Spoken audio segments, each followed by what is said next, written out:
nguvu kandi muhumurike cyane na zaidi mpole. tuzi ko muhumuritse. Tunajua kwamba mmepoa tayari. Ambayo Paulo ameweza kuandikia Warumi Igice cha 8 n'umurongo wa 11.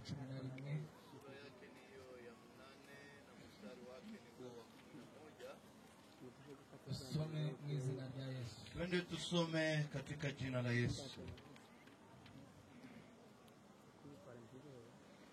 Nanyi ikiwa Roho wa Mungu aliyemfufua Yesu Kristo kutoka wafu anakaa ndani yenu, yeye aliyemfufua Kristo Yesu kutoka kwa wafu ataihuisha pia miili yenu ambayo hufa kwa njia ya Roho wake akaaye ndani yenu.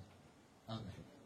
Ariko niba umwuka w'iyazuye Yesu Kristo aba muri mwe, yazuye Kristo Yesu izazura n'imibiri yanyu ipfa kubw'umwuka wayo ba muri mwe. Amen. Amen. Turangirize mu rwandiko rwa 2 rwa Timotheo. Tutaenda kumalizia katika waraka wa pili wa Timotheo, Igice cha 2 umurongo wa 8. sura yake ni hiyo ya 2 na mstari wake ni wa 8. Nasema, mkumbuke Yesu Kristo aliyefufuliwa kutoka kwa wafu, yeye aliye wa uzao wa Daudi. Hii ndiyo injili ya Uje wibuka Yesu Kristo wakomotse mu rujaro rwa Dawidi akazuka mu bapfuye, nguko ubutumwa nahawe buvuga. Amen.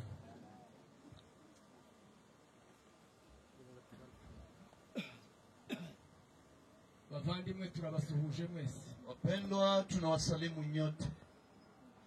Wanawasalimu. Wala kusema leo ndio mtasikia. Tunejejwe no kuba imbere yanyu, Tumefurahi kuwa mbele zenu kuko nico cyatuzanye. kwa sababu ndio imefanya tuwe hapa. Kuko babivuze abambere, Sawa sana jinsi waliotutangulia wamesema. tumaze kumenya makuru ko umuntu yitavye, Tukisha kujua habari ya kwamba bitu ametoweka, amehamishwa, byabaye ngombwa ko tuherekeza pasiteri. ilikuwa vema zaidi tusindikiza mchungaji.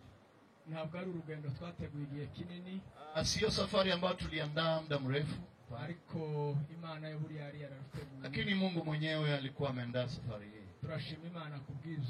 Na ndio tunamshukuru Mungu kwa ajili ya jambo hili. Pasiteri nti yatuvunye cyane. Mchungaji hakuwa kutuchosha bana. Mpamvu nuko agakiza kamurimo kabidufashijemo. Sababu ni kwa sababu ana wokovu ambao ni ndani yake. Yahumuritse kare cyane. Yeye mwenyewe aliweza kufarijiwa toka awali. Ukuvuga ngo twazanye nyine nk'abantu bamuherekeje. Ina maana tulikuja pamoja naye kama watu wenye kumsindikiza. Ariko Yesu yari yamaze kumuhumuriza. Lakini Yesu tayari alikuwa amemfariji mchungaji. Aha niho nkihagera bwa mbere. Na hapa ndio mara yangu ya kwanza kufika mahali hapa. Turabavuga butumwa. Yeye ni mhubiri, ukunze kuja henshi na anasafiri mahali pengi zaidi. Aha muri uyu muhana niho hantu ntaragera. Ila hapa kwetu ndio mahali ambapo alikuwa bado hajafika. Naje munsi umwe mu ijoro tuje gusengera umuntu tuvuye Mbarara. Alifika siku moja, ilikuwa ni usiku, alikuwa amekuja kumwombea mtu akitoka Mbarara. Ariko ni ngaho ntahabonye cyane. Lakini hakuweza kupaona vizuri maana alikuja usiku. Uyu munsi rero kuba ndi hano. Lakini leo kwa kuwa yuko hapa, kandi nkaba mpari kubwiza impamvu, na kwa kuwa yuko hapa kwa ajili ya hizi sababu, turashima Imana nyine ko yabigenza. Tunashukuru Mungu kwa kuweza kupanga haya yote. Bavandimwe mukomere, wapendwa, mwe nguvu kandi muhumurike cyane, na zaidi mpole. Tuzi ko muhumuritse. Tunajua kwamba mmepoa tayari. Igihumuriza cyabagezeho. Yule ambaye anapoza tayari amewafikia. Tunishimwe rikomeye. Na hii ni jambo la shukrani zaidi. Nasanze abantu benshi tudaherukana. Tumekutana na watu ambao bado ilikuwa ni siku nyingi hatukukutana. Ariko navyo nabishimye, sinashimye ko muri aha, ariko nashimye kubonana namwe. Anasema alishukuru na zaidi ameshukuru kwa sababu ameonana na wapendwa. Bavandimwe, Imana igira ubwenge butandukanye n'ubwabo. Wapendwa, unajua Mungu ana akili iliyo tofauti na wanadamu. Haleluya. Amen. Bwana sifiwe. Amen. Ubwenge bw'Imana butandukanye n'ubwacu. Akili ya Mungu ni tofauti akili ya wanadamu. abantu kwisanga muri bene ibi, watu kuweza kujikuta kongamano kubwa kama hili, umuntu ashobora kwibaza byinshi, mtu anaweza kujiuliza maswali mengi, ariko ntawobona igisubizo, na ni vigumu kuweza kupata jibu. ibi murimwo Mambo haya ambayo mko ndani yake na amasezerano ya kera, ni ahadi za zamani kale, kandi na amasezerano yavuye mu bushake bw'Imana. tena ni ahadi ambazo zinatokana na mapenzi ya Mungu. Umunsi umwe navuganye n'abantu, Siku moja mpendwa alikuwa akiongea na watu. ngira amatsiko cyane yo kumenya ibintu, Yeye anakuwa ni mtu ambaye anataka sana kujua mambo, ngera n'igihe ngatumira abasaza, na kuna wakati mwingine na alika wazee, ngatumira n'abahanuzi, na alika hata manabii, nkababaza aya makuru, anawauliza hizi habari. wenda nawe ujye ubikora, Wakati mwingine na wewe unafanya hivyo, ariko ibingibi ni ubushake bw'Imana. lakini zaidi mambo kama haya ni mapenzi ya Mungu. Tidushobora kubyita izina rimwe, Hatuwezi kupatia ili kongamano jina moja, ariko lakini haleluya, haleluya, Bwana sifiwe. amen. Umunsi umwe naraganye n'abantu babiri, Siku moja niliweza kupatana na watu wawili.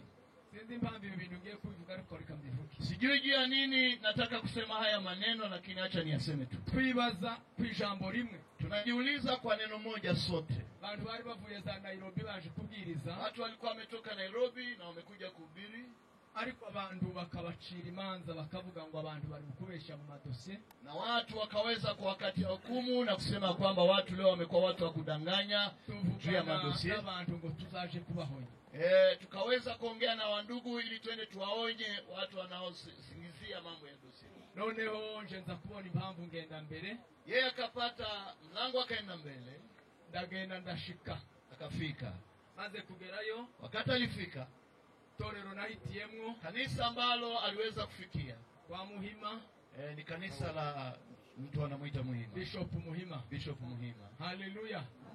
Ndashika nkicinjira nicaye, Wakati alifika moja kwa moja kwa kuingia ya masengesho tuzadusenga yakamenyero tucinjira, hayo maombi ambao huwa tunaomba kawaida tunapoingia kwa mtu, mbona umuntu araje. akaona mtu mmoja anakuja. Haleluya. Arambwira ngo ya magambo tuyavuge, Akamwambia yale maneno usiseme hata kidogo. aguma ndamureba, Nikamtizama, arambwira ngo aba bantu bose ibintu barimwo, akaniambia hao watu wote jinsi unavyowaona mahali hapa, n'abandi ngo bataraha, na hata wengine ambao hawakufika, arambwira ngo ntibabizi, akaniambia kwamba hawajui yale maneno, ngo kuko sinza nemera ko umuntu amenya iby'igihe kigihagazemo, kwa sababu sijui ya kwamba mtu anaweza kutambua mambo ambayo yuko ndani yake, ambayo anasimama ndani yake. ariko arambwira ngo igihe nigitambuka, Lakini akasema wakati kisha kupita, ngo nibwo nzabwira abantu ibyo nariko nkora muri iki gihe. na ndipo ataweza kuambia watu mambo ambayo angeliweza kufanya kwa ile wakati. Amen. Amen. Arangije anzanira umugozi munini muremure cyane, Akaweza kumletea kamba ndefu sana,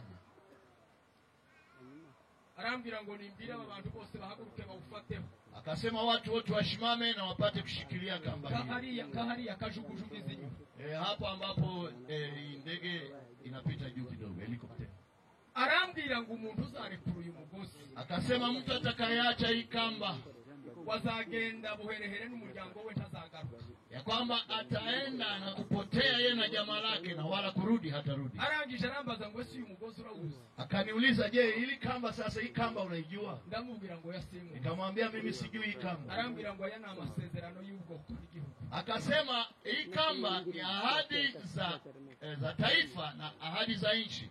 Bavandimwe, Wapendwa, icy'Imana ikenera ni kimwe, kitu kimoja ambacho Mungu anahitaji ni aho kimoja. umuntu ari hose, Kila mahali mtu yupo, n'igihe cyose, na wakati wowote, no mu bihe zose, katika nyakati zozote, akwiriye kumenya kugendana n'Imana. ni kwako kuweza kujua kutembea pamoja na Mungu. Bibiliya mu gitabo cya Yoshua, Neno la Mungu katika Joshua zivuga amagambo akomeye mu gice cya mbere. nasema maneno ambayo ni magumu, mazito kwa kipindi chake cha. Haleluya.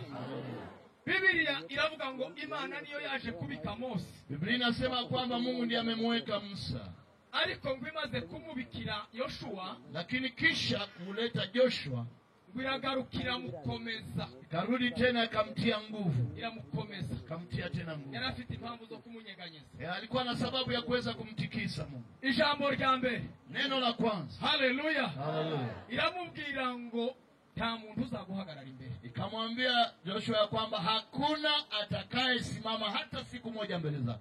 Mu butayu Imana ntizisiga abantu. Katika jangwa Mungu haachake watu. No mu bibazo Imana ntizisiga. Na hata katika shida na matatizo Mungu hatutupake. Kandi Imana izayemera ko ivyo biza. Na Mungu tena nakubali mambo yatutokee hata mabaya ambayo. Lakini katika yale mabaya na matatizo yote Mungu hatuachi. Biblia iravuga ngo linasema Imana ngo iramukomeza. Mungu akamtia. Iramubwira ngo ahuzakandagira. Akamwambia kila mahali ambapo utakanyaga ngo nzabandi kumwe nawe. Mimi nitakuwa pamoja. Hallelujah. Hallelujah. Biblia iravuga ngo imwereka n'imbibi z'ubuzima bwe. Linasema kwamba Mungu akamuonesha hata mipaka ya maisha. Bazabagira imbibi. Wakristo wana mipaka ya maisha. Hallelujah. Hallelujah. Mukristo ntazagenda uko ashaka. Mukristo si mtu wa kuenenda jinsi anavyotaka. Si mtu ambaye anafanya yale ambayo anataka. Yule ambaye anatembea jinsi anavyotaka. Mukristo ana mipaka. Biblia iravuga ngo linasema imwereka inyanja. Mungu akamuonesha bahari. Imwereka n'imisozi. Akamuonesha na milima. Imwereka ingabano ze. Akamuonesha mipaka yake. Ku murongo wa 8 kwa mstari wa 8 Imana imubwira amagambo akomeye. Akamwambia maneno. Hallelujah. Amagambo ababereye mwe uyu munsi. Maneno ambayo yanawafaa kwenu nyinyi. Iramubwira ngo niwubaha aya magambo ari muri iki kitabu. Mungu akamwambia kama utatii maneno yanayoandikwa katika kitabu hiki. Unasikia namna gani Mungu anatupa ahadi katika hata jambo. Iramubwira ngo iki gitabo nahaye Mose. Mungu akasema kitabu hiki ambacho nilimpatia. Hallelujah. Hallelujah. Amagambo yanditse aha. Maneno ambayo yameandikwa. Uyatekereza ku manywa. Yatafakari mchana. Uyatekereza nijoro. Yatafakari usiku. Kandi ngo uyibwire. Nawe mwenyewe upate kuyaelewa. Ngo tukayasha iburyo. Asema usipite pembeni kume wala kushoto. Gukomera k'umuntu kwa imara kwa mtu. Nukurindira mu mbibi zawe. Ni kuweza kuchungia katika mipaka yako. Na mipaka ya mtu ni neno la Mungu. Mtu akivuka mipaka ya hallelujah.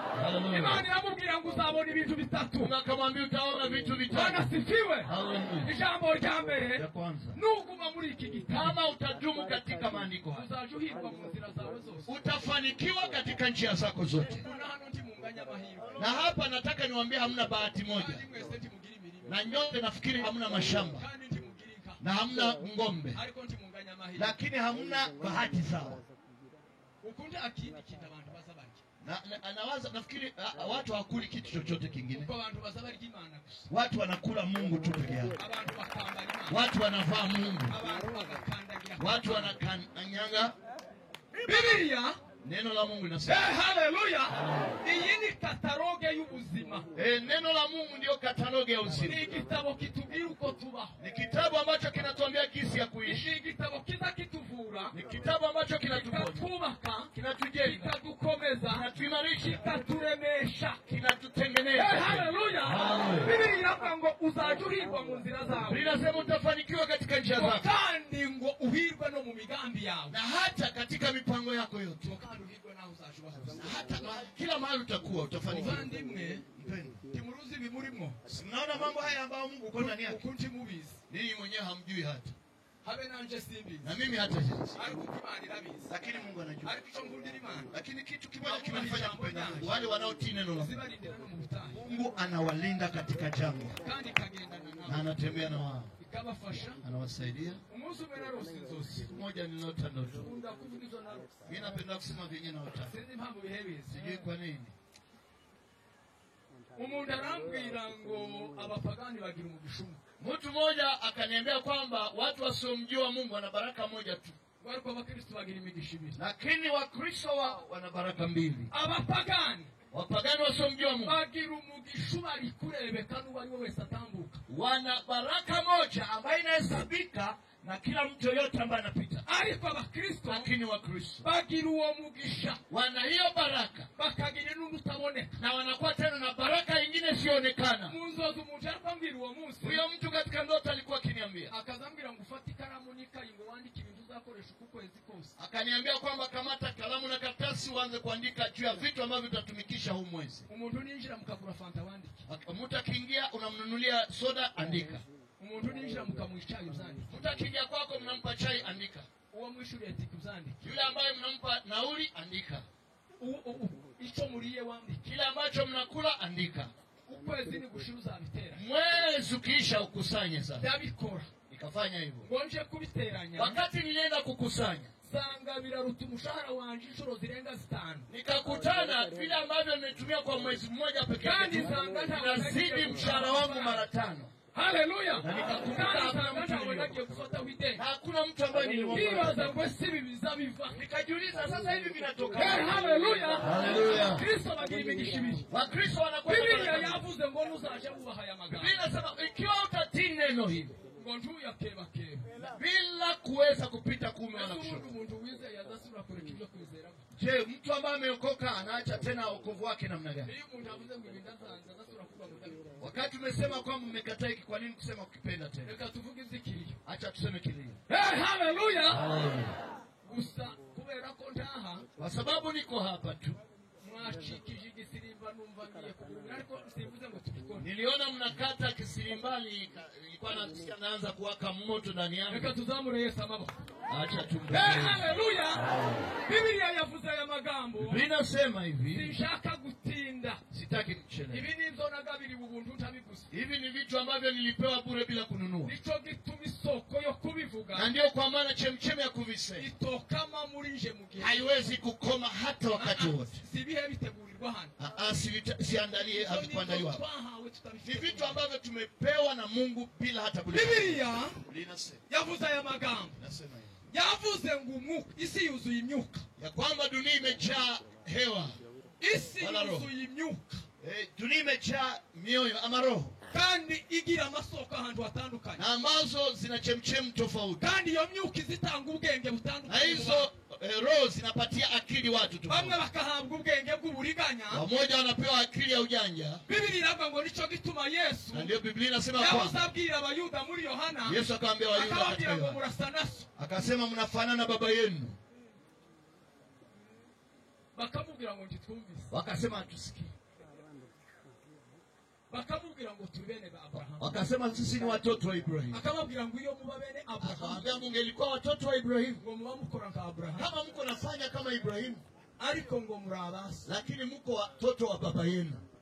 Isi yuzuye imyuka. Dunia imejaa roho tofauti. Pawulo Paulo umuobservateri mukuru. wakati alijaribu kuangalia kwa Umujyanama makini, twemera mshauri ambaye yandika aya magambo. kaandika haya mambo, Aravuga ngo wa mwuka wari muri Yesu. akasema roho ile ambayo ilikuwa katika Kristo Uyu Yesu, mwuka ugira umwihariko. hiyo roho ina kitu cha upekee wake. Haleluya. Haleluya. Biblia iravuga ngo nikashe twahawe Biblia inasema kwamba ni muhuri ambao tumepewa na Mungu, widuhamiriza ko turi abana b'Imana. kuhakikishia kwamba sisi Pawulo watoto wa Mungu. yavuzeho Paulo alisema aravuga ngo niwuze udutakisha. akasema hiyo ndiye inatufanya kuweza kuomba kwa ndani. Haba umwuka uri mu ijuru ku Mana. Kuna roho ambayo iko kwa Mungu mbinguni, Hakaba umwuka uba mu mitima. na kuna roho ambayo inakuwa ndani ya roho zetu. Iyo bihuye Wakati vinakutana, nibyo biza bigutakisha. ndivyo vinafanya wewe upate kuomba wemera kuri umwana na w'Imana. kuweza kukufanya kukuhakikishia kwamba ni mtoto wa Mungu. Haleluya. Haleluya. Biblia yavuze ngo uwo mwuka ni bari ubabamwo. Biblia inasema kwamba ikiwa roho yule ni ndani mwenu, Yazuye Yesu. yule aliyemfufua Yesu Ngo Kristo, nizabazura nawe. na itawafufua na ninyi vile vile. Barasifiwe. Haleluya. Biblia uko ivuga Biblia inavyosema, uko nguko Imana izayirwa ihamagara. Mungu kila mara anashinda kiita watu. Impamvu tutaza twumva Najua kitu kimoja kinafanya tusisikie. tizihamagara nk'abantu. Haite kama watu Mungu anapoita. Izihamagara nk'Imana. Yeye anaita kama Mungu. Kandi iyo uhamagaye Na wakati akimwita mtu, azayumva yeye anasikia ule mtu. kandi azayita. Na yeye mwenyewe anatii. Urebe usarire n'urugero rw'utu dutelefone. Uangalie tu hizi simu ambazo watu wako. Bari mu guhamagara umuntu Watu wako naita mtu. ukabona arahagurutse Unaona mtu anasimama, cyangwa akanaganirira. wala naongelea tu pale pale. Ariko abandi dusigaye Lakini wengine titumenya amakuru. hatutajua ni nini ambao wanaongea. Titumenye n'icyo bavuga. Hatutajua hata wanaongea nini kwa simu. Ariko aba yahamagara. Lakini ameitwa na mtu. Biblia iravuga ngo Biblia inasema abapfuye bumva, wale waliokufa, abapfanye amatwi y'ijuru, waliokufa na masikio ya mbinguni, abasinziranye umwuka, waliolala na roho, abasinziranye ibyiringiro. waliolala na matumaini. Haleluya. Haleluya. Abo nibo bazumva. Wale ndio Kandi watasikia, bazumva impanda y'Imana. watasikia parapanda Bazazamuka. na wataweza kupanda. Haleluya. Haleluya. Muri Danieli 12 Katika Danieli 10 aravuga ngo dore ubwoba buteye. nasema kwamba tizama sasa uoga. Nuko bamwe bazazukira gukorwa n'isoni. Kwa sababu wamoja watafufuka washikwe na haya, Abandi bazukire guhabwa. na wengine watafufuka wapate uzima wa milele. witegura iki muvandi Wewe mwenyewe uko tayari kulamka na nani? niki witegura Wewe uko tayari kwa nini? erega ikibazo cyapfiriye mu mubatizo Kitu kimoja kilikufia katika ubatizo. umubatizo Ubatizo ugira intambwe zitatu unakuwa na hatua tatu. intambwe ya mbere ni inkomanga y'umutima Hatua ya kwanza ni ile kelele za rohoni, zazemeza umuntu ko Imana n'Imana iriho ama dhamira ambayo inamhakikisha mtu kwamba Mungu ndetse yupo, zikemeza umuntu ko nayo yomubera Imana na zinahakikishia kwamba Mungu naye ni Mungu kwa. intambwe ya kabiri ntoya Hatua nyingine ya pili ndogo, intambwe y'abapasiteri hiyo ya wachungaji, ni ukutwibiza mu mazi kuweza kutuingiza katika maji, bagasura bakayadukuramo wanatutoa tena ndani yake. ibitoya kuko birasa n'ibyo dusangana Najua ni vichache kwa hano sababu tutari mu tumezoea. mubatizo tuzatwibira tukiburuka Na hata wakati hatuko tunabatiziwa ibitoya tunaingia kwa cyane maji ariko ni tunatoka ndani. ikimenyetso Zaidi ni alama. kandi ni ikimenyetso cyiza Ni alama nzuri kigaragaza gupfa no kuzuka ambayo inaonyesha kufa. intambwe ya gatatu ikenewe Na hatua nyingine ya ni tatu ukubatizwa mu mwuka kuweza kubatizwa. Yohana niko yavuze Yohana akasema, haleluya aravuga ngo uwo uri muri mwebwe akasema yule aliye muhaye ndani mumubona hamuoni, ariko ngo ahagaze muri mwe lakini ni ndani. aravuga ngo niwe uzababatiza Akasema yeye ndiye kandi ngo atabatiza. azababatirisha umwuka n'umuriro Atawabatiza kwa roho na kwa moto. ababatijwe Wale nyakubatiza waliobatizwa kwa kubatizwa, nibo baza bahinduka wale ndio wanageuka, kandi bakakira umwuka w'Imana wanapokea roho, bagategereza impanda y'Imana wanangojea Bibiliya parapanda. yavuze ngo Inasema hivi, niba uyu mwuka wiyazuye kama Yesu huyu roho aliyemfufua haleluya ari uba muri mwe yeye ni ndani, ngo niwe uzabazura yeye ndiye atawafufua na ninyi.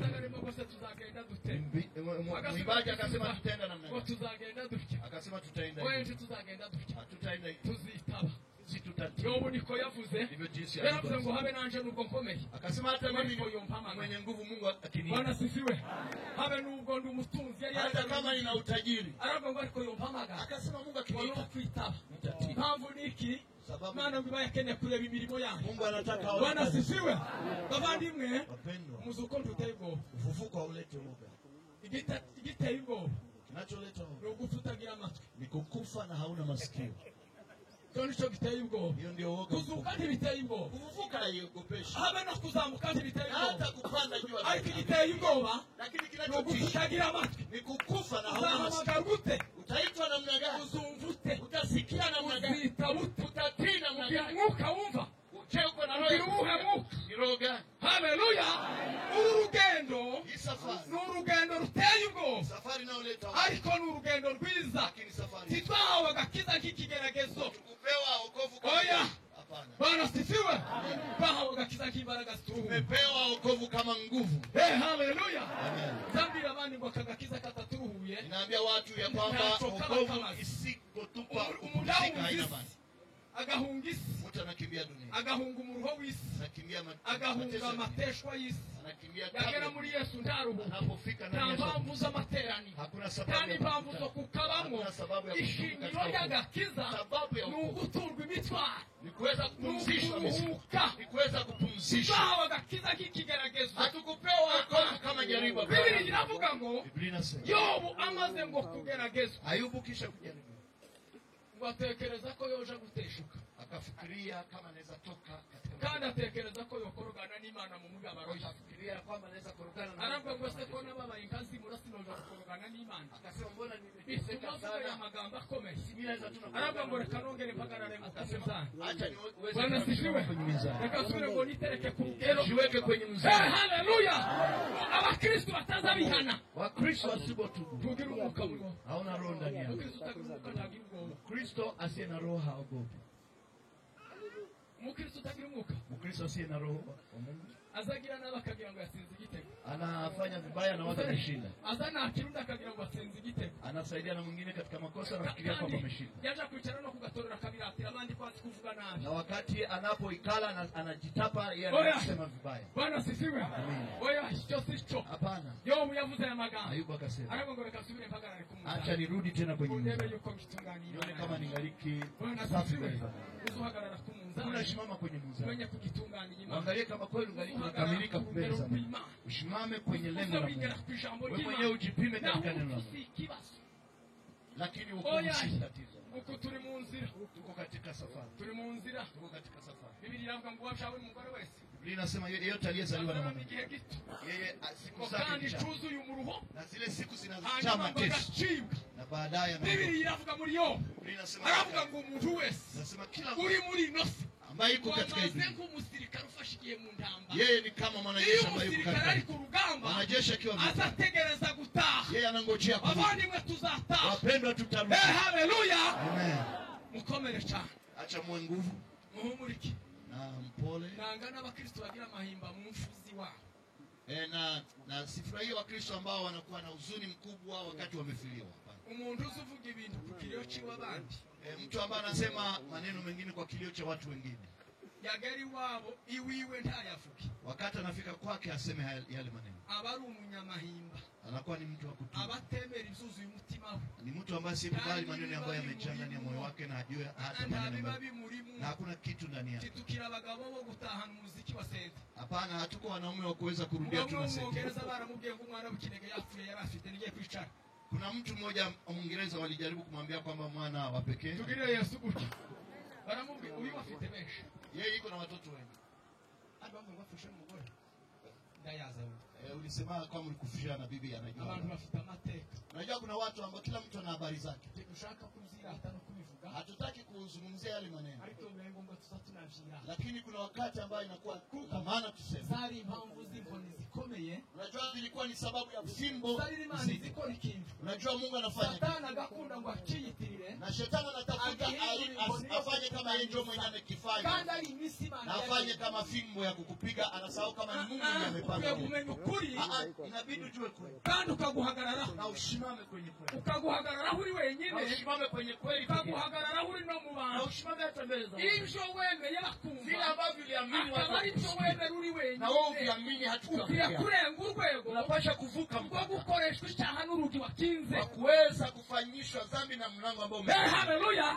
Ukwiye kurenga urwego. Unapasha kuvuka. Mpaka gukoreshwa ibanga no kuhaganira n'umunyebanga wawe. Kuweza kufanya jambo la siri kwa sababu unaongea na mtu wa siri. Ukwiye gutera intambwe. Unapasha kukata hatua. Ukundisha Imana umubiri wawe. Upendeshe Mungu mwili wako. N'ubwenge bwawe. Akili yako. N'imbaraga zawe. Nguvu zako zote. Wewe wenyine ubwawe. Wewe mwenyewe. Bakunda Imana. Upende Mungu. Kandi ukuzura Imana. Na ujae Mungu. Kandi ukabana n'Imana. Na uwe na Mungu. Imana ni umuhumuriza ukuri. Mungu ni mfariji wako.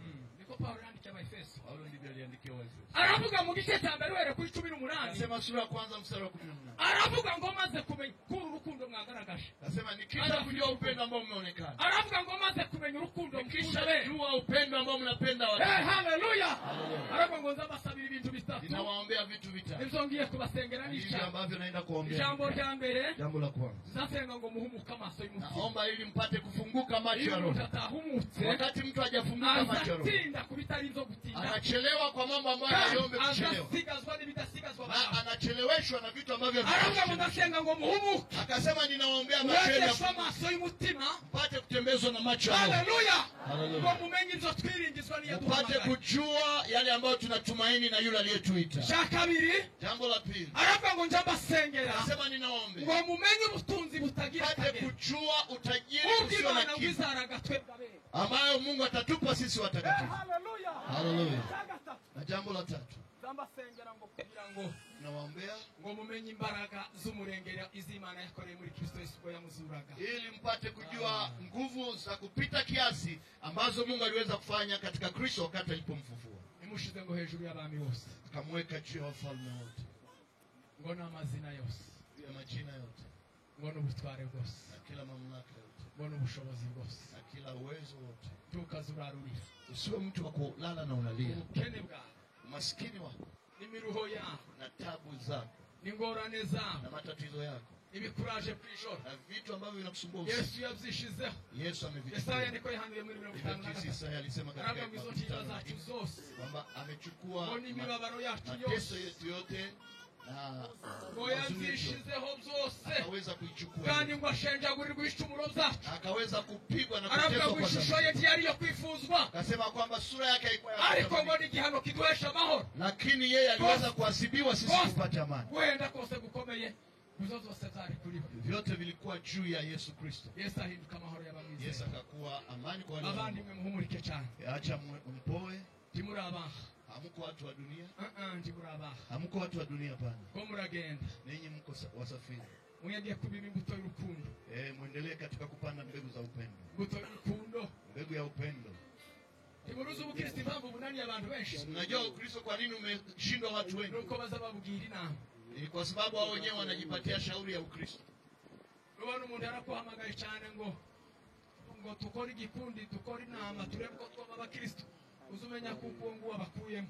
Ukiona mtu anakuita na kuweka pembeni aseme kuja. Uzumenya ngo yaratoromeje. Ukiona mtu anaanza kuwaita na kuwatosha miongoni mwa wengine anasema fanye kakundi ketu. Fanye kujifunza Ukristo. Oya. Kristo anasifiwe. Ubukristo ni ingingo zumvisha ukuri zizazuzuzanya zigahaguruswa n'imbaraga z'umwuka w'Imana zigakora ubushake bw'Imana. Haleluya. Nicyo gituma ubukristo butagira icyene wabo. Iko mambo ya bundugu ya ukabila pana. Iyo buhaba sema naherekeje umugabo. Najua ingelikuwa bundugu hangelisindikiza nzira wetu hata kidogo. Iyo ubukristo bwira icyene wabo. Na ubukristo ungelikuwa wa kindugu. Twari gusoramo uko tukagezamo uko 60 tuje nawe tutaraho. Tungelianza kuhesabia makabila, tunafikisha mpaka makabila 16 na hatungeliweza kukutana. Paulo yaandikia Waefeso, aravuga ngo amaze guhuza abana babiri. Akasema kwamba wakati alipokutanisha wale ambao walikuwa wamekaa, arasubira ngo abungane Imana, akawaunganisha na bahinduka amahoro y'abizeye. Yeye anakuwa amani ya Mungu. Haleluya. Abandi bafahujwe n'Imana. Wapendwa, Mungu ndiye alitukutanisha, hapana kabila. Reka turekere gutyo. Acha tuachie. Umurike cyane. Na muweze kuoa. Tusirimbe iminota 2. Ukeye amaze Imana jewe ndataha. Namuomba mzee ashimame wapate kuimba. Biblia inasema kunezererwa Imana nizo mbaraga zacu. Linasema tukumfurahia Mungu ndio muhuri. Acha tumfurahie Mungu wetu. Imana yacu yakoze. Kuna kitu kenye Mungu alifanya. Tumshukuru Imana yacu. Kwa hiyo mnamshukuru Mungu wetu. Tukadukomereza amashimwe. Acha tumpe Yesu makofi makubwa. Utalia tena. Utalia tena. Urarira kandi. Salimia wazee. Ukristo haiko makabila, Ukristo ni upendo. Ukristo ni urukundo. Manenga. Weka nanga tuchezee Mungu.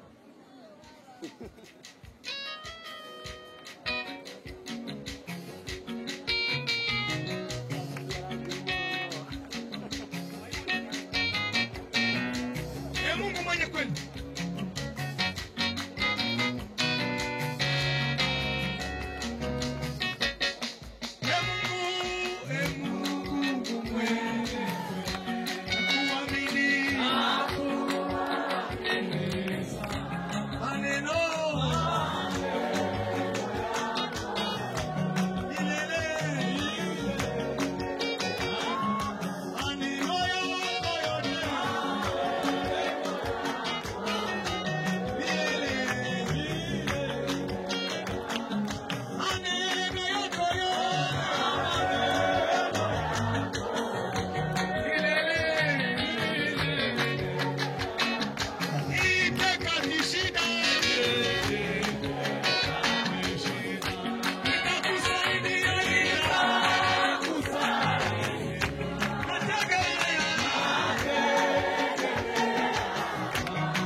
mhubiri mmoja. Na baadaye tuombe Mungu na kuimba. Lakini nataka niongee jambo. Habari gani?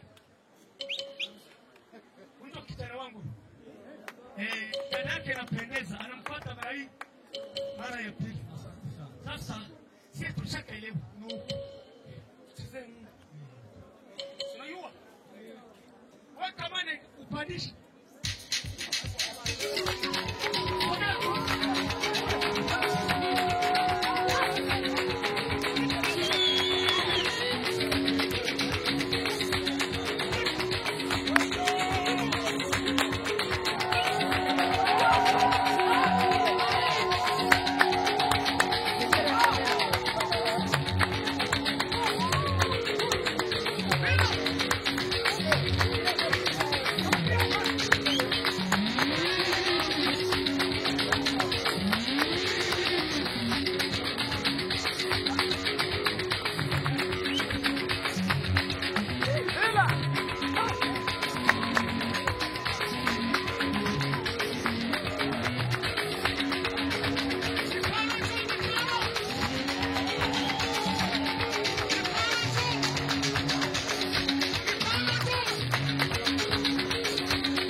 Siku moja alifanya budget.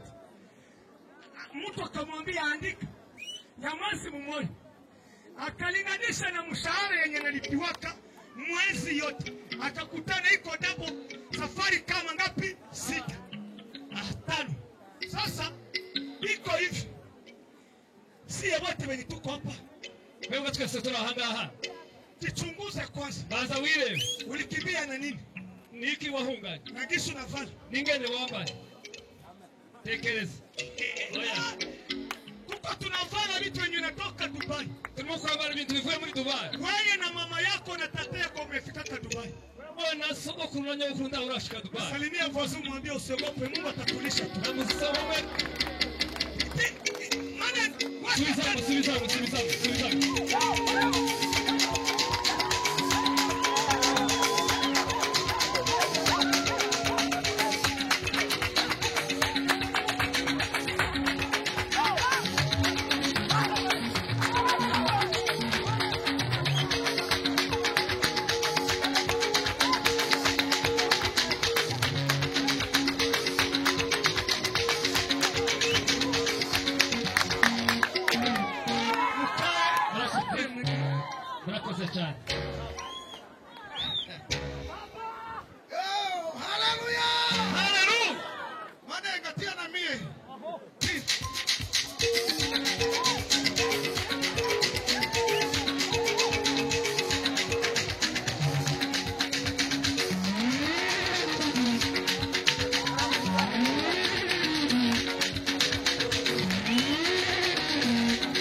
tuinue tena mikono yetu. Tukatuzama na maboko kando. Haleluya!